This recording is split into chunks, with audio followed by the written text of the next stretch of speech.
So I recently made a short film, which you can watch right now, youtube.com/Digital Dilemma Films, or just look in the link below. And it is bad. But I intentionally made it to be bad. It's a Grindhouse-inspired short film.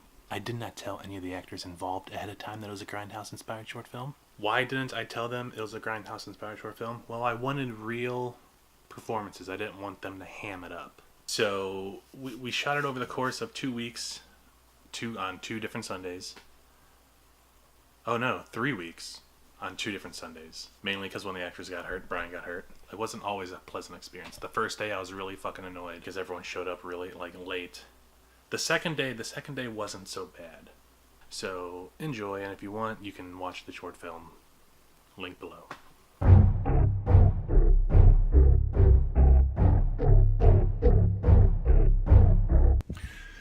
So it is 5/11, day of the shoot for the woods. So here we are, getting ready to shoot.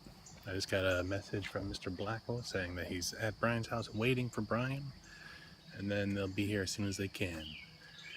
It's 5:55. I doubt they'll be here in the next 5 minutes. So I'm very punctual. One of my biggest pet peeves is tardiness, lateness. If someone tells me to be there somewhere at 6, I'm going to be there 10 minutes before.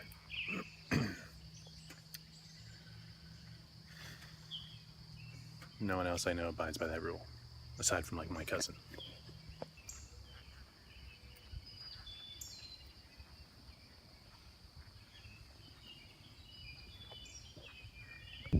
Well, it is after 6. And no one is here.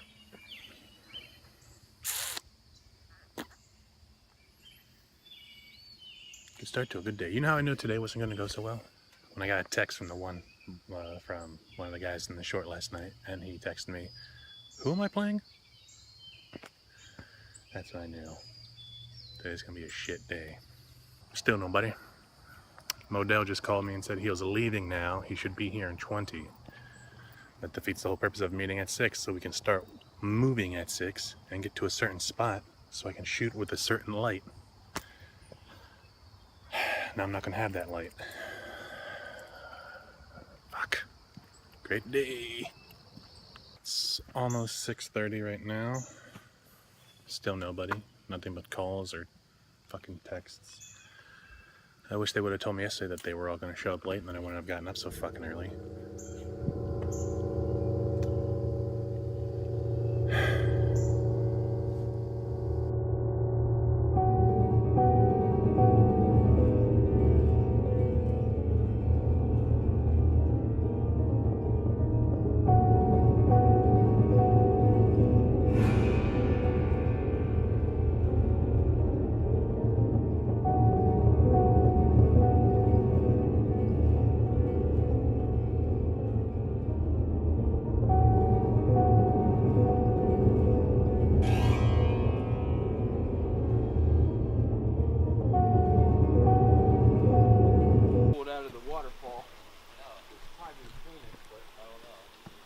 All right, Brian, whenever you're ready.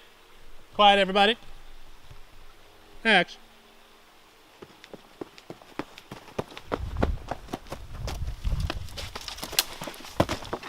Oh shit, are you okay? Yeah, I'm good. I don't know. There's no discoloration or anything. We've been filming for a bit. Like a bad sprain, maybe. About an hour, I'd say. It real hard. Brian fucked himself up. I didn't actually hit my knee. Brian fell and hurt his knee. Like, look, try Didn't look good. I said, didn't look good from my vantage point. Do go down with both legs at the same time, equalize the pressure. Don't do that. Yeah, that may have done I it. actually That may do have that fixed it. every time Stacy parks the car when she goes to stop. I go. It's gonna be sore. I mean, anytime you do something like that, it's gonna be sore. But I don't think you're you need to waste money going to patient first. I gotta walk around a fucking warehouse and this thing better be. Man, these fucking. I got bitten in my scalp by a horsefly. Today? Yeah. Let me see. I thought it was a bee. That's No, my it's hand. just like right here. Bruise your It's like here. It doesn't hurt anymore. I don't see anything. I was like, oh my god, is it a wouldn't- fucking bee? 3 minutes. You'll And be that's what fine. that pop was. It's just like cracking your knuckle. It just released the carbon. So that's not gonna hurt you. You'll be fine in like 5 minutes. Saying I'm not in Well, the it's young definitely. man's game anymore. I think I'm Gotta older stop than. doing all this I think physical actually shit. all of us are a little older than you. So we just filmed the opening scene and the closing scenes because they involve sitting there and talking and no one's got to run. And now we're heading back to the cars so Brian can go to the hospital. So we just made it back to the cars, and by we I mean me and Mr. Blackwell. Yes, we did. We lost Brian and Modell. They're nowhere to. Oh wait, nope. They're nowhere to be found. Yeah, they'll probably be here in like 10 minutes. But I think we got some good stuff today, you know, before Brian. I think what I'm going to do... Oh, wait, no, I don't want to hike all the way back out there next time. I was going to say, like, next time, just go out there and have Brian start on the ground and get up and, like, continue to run. Maybe I'll do that someday when it's just, like, me and him or something. So not everyone has to trudge all the way back there. Yeah. Just get him getting up and running. So you want to use that? All right, sir. Thank you for doing this. No problem. Even though we didn't do that much. Well, I'm just looking forward to finishing it now. Yeah, man. There they are. The old man and the cripple finally made it. Man. We are now 2 weeks into the woods shoot, and by 2 weeks in, I mean second day, 2 weeks later. Brian hurt his knee the first day, and we took the next week. He still wasn't feeling up to it, so now we're going to go and finish his fucking thing. As you can tell, it is not dark outside. It is light outside. I told them let's meet up at noon this time. This way, nobody can oversleep and be late. Actually, the only person I wasn't annoyed with last time was Mr. Blackwell. The only reason he was late is because he was carpooling with Brian. Brian was late because he overslept, because for some reason he decided to stay out really late the night before. I don't know why, knowing they had to be up early to be somewhere early. And Modell just complaining about walking the whole time.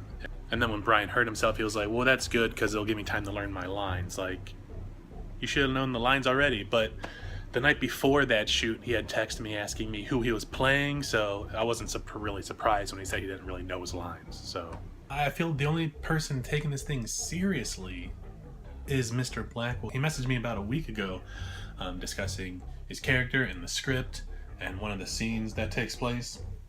I have part of the conversation right here. It said, I've been thinking a lot about the scene. How do you feel about me yelling the line and being aggressive with the dialogue in the shack scene? Which I was thinking about it, and I was like, yeah, that's good, because I didn't write any sort of inflection when I wrote the script. I just wrote like the lines, you know. And he said, nice, I see it in my head. When I play it aggressive, it feels more dramatic and thrilling. Just saying the words or being scared doesn't feel like it would be as good, which I totally agree with. And that's the job as an actor, is to take those words and interpret them for the scene. And I told him that. I was like, you're starting to think like an actor, man. Take what I write and make it into something bigger. Whereas I feel like the performance I got from Brian last time we shot was the same exact performance I've gotten from Brian for everything. It just felt like Brian reciting some dialogue. He didn't feel like the character. Chris Blackwell was feeling like the character, and he's coming up with character, you know? I'm really hoping we can finish this shoot today and I can just be done with it. Because I don't know if I want to make films anymore. I don't remember being this frustrated ever. You know, when Captive, Safe, those are like my two best things. I was never frustrated on those things. You know, the people I worked with weren't frustrating me. My old roommate, when I made stuff with him, I was never frustrated. Those were I remember he used to push me creatively. And some of the people I work with nowadays, they just push my buttons. With my old roommate, I once made a short film starring a dildo. And it was fantastic. Well, I don't say fantastic, but it's watchable and it's somewhat enjoyable. And I don't think nowadays I can make something that good with an inanimate object. Here's an example of why I get frustrated. I'm sitting there. We got a shot of Blackwell coming across the log over a creek. And I'm here with the camera. He's in front of me. Behind me right over here is Brian and Modell. I'm like, all right. Action, Chris. He starts walking. Brian and Modell start talking. Cut. Let's do it again. Hopefully, with these guys won't talk this time. Sorry. All right. Action. Modell or Blackwell starts walking across the log. Brian starts talking again. Cut. Brian. I think his words were like, sorry, I forgot. Sorry. It's like, you forgot not to talk when there's a... Come on, dude. So it's about 11:30 right now. I've been here for like 20 minutes. I came early, got some establishing shots and stuff, keep myself occupied. I think Mr. Blackwell's here, but I'm not going to walk over towards that car because it might not be him in the car. So everyone else should be arriving in like half an hour, hopefully. So I gotta punch him? Yeah, right in the face. As hard as you can. I'm just kidding. are you pacifist? Do you not know how to throw a punch? We better. Brian, teach him how to ball a fist. I think it's like this. Like There you go. out. Yeah, Like, exactly. It's kind of more like that. It's like that. Oh, you silly man. Coordinator has been slacking. I know. All right, so we're here at the shack, getting ready to film a big dialogue scene. Everyone showed up on time.